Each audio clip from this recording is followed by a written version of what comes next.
Assalamualaikum warahmatullahi wabarakatuh. Nah, hari ini kita bakal bahas kisi-kisi SKB Penera, baik penera ahli maupun penera terampil. Ini adalah rangkuman yang aku dapetin dari kakak tingkat yang sudah menjadi PNS di Direktorat Meteorologi, kemudian di DKI Jakarta, dan UPTD Meteorologi Legal di kota-kota yang tersebar di berbagai daerah di Indonesia. Penasaran nggak? Yuk ikutin terus. Nah, latar belakang sih sebenarnya aku tuh bikin YouTube. Pertama tuh karena ada yang bilang kalau meteorologi itu apa sih dan sebagian besar masyarakat tuh juga belum tahu. Ditambah lagi ada WA dari seorang teman yang menyatakan seperti ini nih, ada bisnis orang sebelah. Nah, aku pikir tuh kan awalnya bisnis apa ya? Ternyata itu tuh adalah bisnis materi terkait soal-soal untuk penera ahli maupun penera terampil. Dan kalian tahu harganya berapa? Itu adalah 200.000 per 10 halaman. 200.000 per 10 halaman. Artinya satu lembar itu adalah 20.000. Dan kamu baca satu lembar 20.000 itu kan belum tentu kalian bakal ngerti kan? Apakah itu materinya bakal keluar, terus bener nggak sih ini materinya seperti ini, dan apalagi buat kalian nih, maaf, yang memang dasarnya bukan dari meteorologi.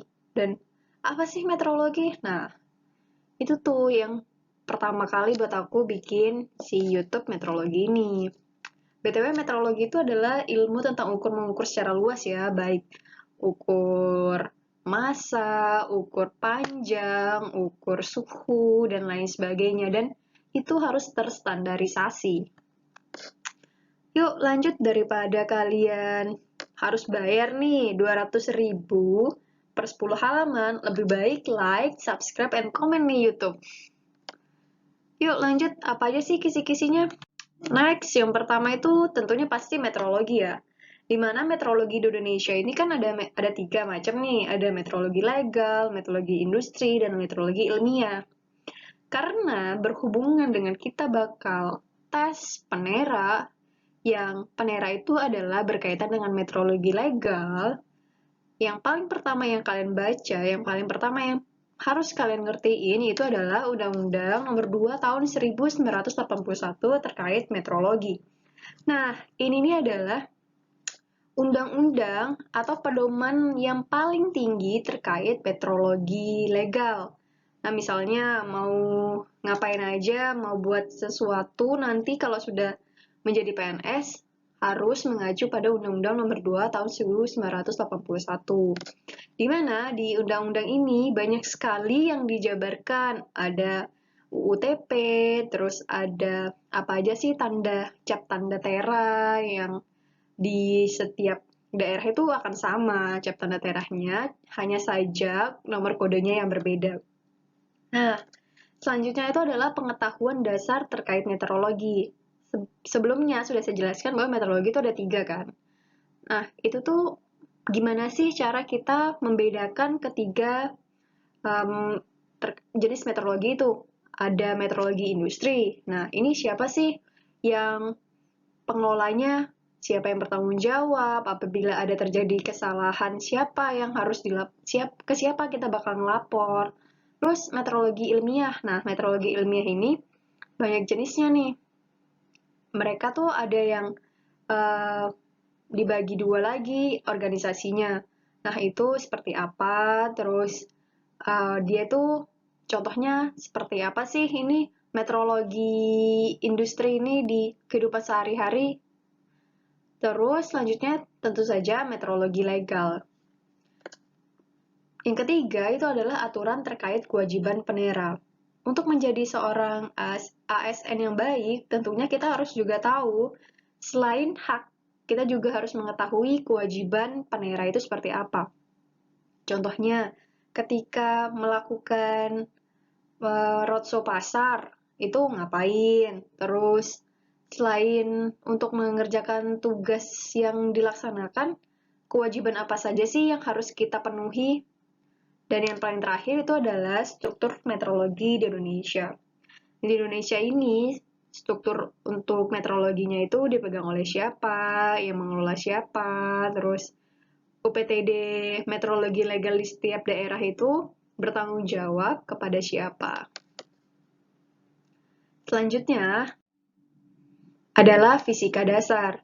Nah, di Undang-Undang Meteorologi Legal Nomor 2 tahun 1981 itu ada sistem satuan internasional, di mana itu ada panjang, ada massa, ada suhu, ada satuan cahaya, dan lain sebagainya. Di sana juga ada tentang turunan yang kalian bisa cari tahu itu bagaimana cara mengkonversinya, dan biasanya itu akan menjadi soal yang muncul di SKB. Nah, yang terakhir itu adalah rangkaian elektronika. Rangkaian elektronika yang di dalam soal biasanya adalah rangkaian elektronika dasar, misalnya untuk mengukur voltase, bagaimana cara kita mendapatkan nilai voltase yang benar, terus ada soal-soal rangkaian elektrik sederhana yang akan ditanya berapa sih resistansi dari suatu rangkaian ini. Nah, kenapa sih kita harus belajar rangkaian elektronika? Karena nanti baik jadi penera ahli maupun penera terampil akan ada kalibrasi dari KWH meter. Kalian tahu kan arti kalibrasi apa? Kalibrasi itu adalah membandingkan suatu alat yang satu dengan alat lainnya terhadap standar, di mana standar ini harus tertelusur secara nasional maupun internasional. Selanjutnya itu adalah matematika dan ekonomi. Matematika yang dimaksudkan di sini adalah matematika dasar yang tadi ada tambah-tambahan, ada perkalian, ada pembagian, di mana matematika ini lebih seperti ke materi SKD sebelumnya. Dan ekonomi, nah biasanya nih, karena Penera ini adalah di bawah dari Kementerian Perdagangan, tentu adanya ilmu-ilmu ekonomi dasar. Contohnya, bagaimana hukum permintaan penawaran, dan bagaimana sih cara kerja dalam suatu perdagangan di Indonesia, dan lain sebagainya ya. Nah, mungkin itu aja sih dari aku gimana cara gimana cara kisi-kisi ini. Dan ada yang nanya juga nih, aku bacain dulu ya. Nah, ini soal SKB lebih banyak hitungan apa materi? Kalau hitungannya seperti hitungan dasar, apa sama seperti UNAS SMA gitu? Sebenarnya untuk kisi-kisi dari SKB itu ada banyak jenisnya ya. Tergantung tiap tahun SKB itu dikeluarkan. Misalnya kalau seperti tahun lalu, lebih banyak fisika dibandingkan meteorologinya. Tahun sebelumnya lagi, lebih banyak meteorologi legalnya dibandingkan fisika.